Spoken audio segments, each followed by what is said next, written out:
Hello, and welcome to Cindy's Corner. Today, boys and girls, we're going to be talking about going to school and, who doesn't love Curious George? Love Curious George myself. And so, if you've got this book, we're going to do Curious George First Day of School. We're going to do a little review and some challenges. So get ready. If you've got this book, get it so you can follow along. It is a level 2-6 for my AR testers. 2-6. Here's our title page. Curious George, First Day of School. The author is Margret and H.A. Rays.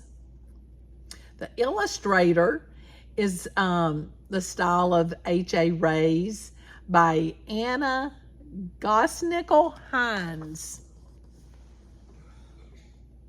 This is George. He is a good little monkey and always very curious. Today, George is so excited he could barely eat his breakfast. You have a big day ahead of you, George. And his friend, the man with the yellow, said his friend, the man with the yellow hat. It was a big day for George. It was the first day of school, and he had been invited to be a special helper. George and his friend walked together to the schoolyard. Some of the children were nervous, but not George. He could not wait for the fun to begin. Here it is. Mr. Apple says, "Welcome to your first day of school." In the classroom, George's friend introduced him to Mr. Apple. "Thank you for inviting George to school today," the man with the yellow hat said to the teacher. Then he waved goodbye. "Have a good day, George.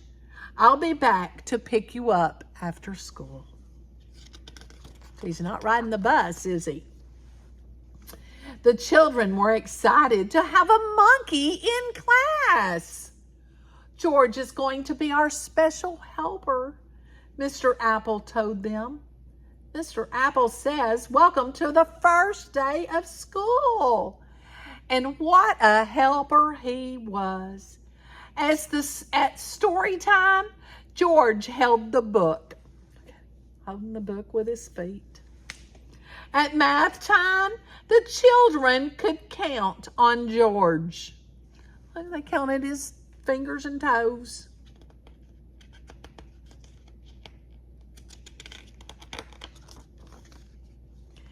At recess, George made sure everyone had a ball and a well-balanced snack. After lunch, Mr. Apple got out paints and brushes. George saw red, yellow, and blue paint. 3 colors were not very many. George was curious. Could he help make more colors?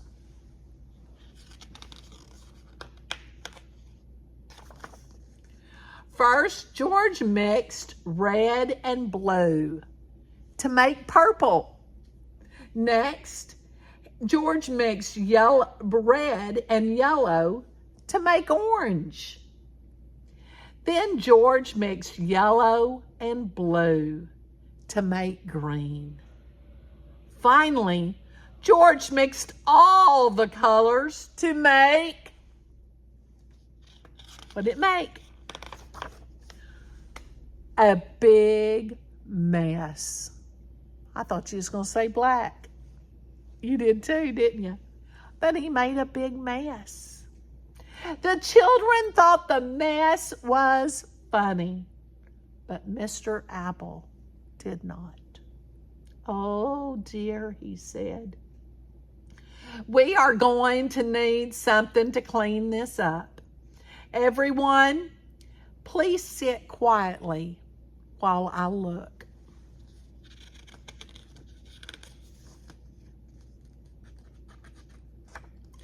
George did not mean to make such a mess, and he certainly did not want to sit quietly.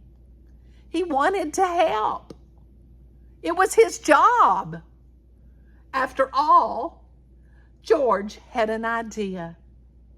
In the hallway, George found a closet. In the closet, he found a bucket.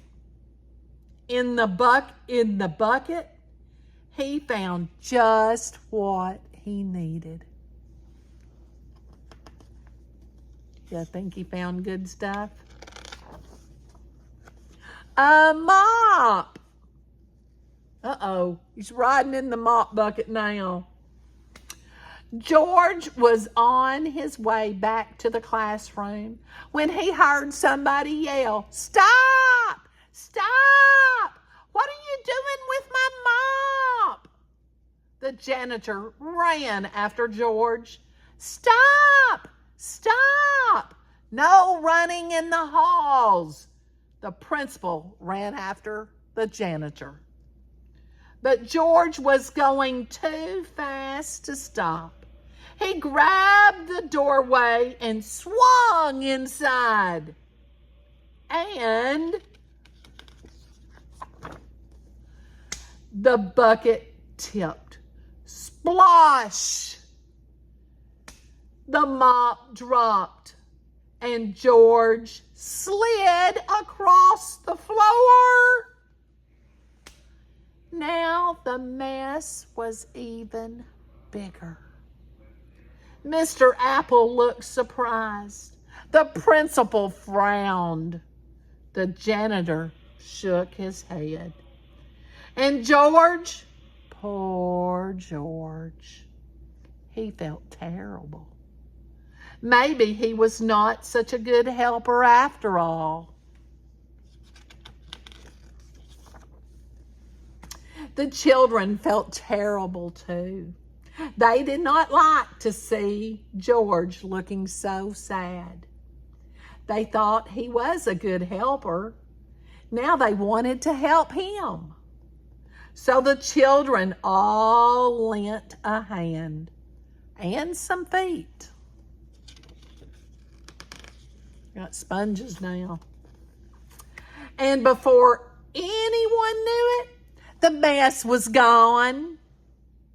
"That little monkey sure is helpful," the janitor said. "It looks like Mr. Apple has a whole class full of helpers," the principal added. At the end of the day, when George's friend arrived to pick him up, Mr. Apple said, "Thank you for all your help, George. We hope you will come help us again." The children cheered. They hoped George would come again. George waved goodbye to his new friends. What a great day it had been. He could not wait to come back to school. Now, have you ever had a pet or had somebody in your room that helped and they made a big mess? What would you have done if you'd had George in your classroom? Well, what will you do? If you've got George helping in your classroom, would you like it? I've never seen a monkey in a classroom. I have seen a puppy dog. It just was nice to pet. Have you ever had a pet in your classroom? If you have, tell me about it.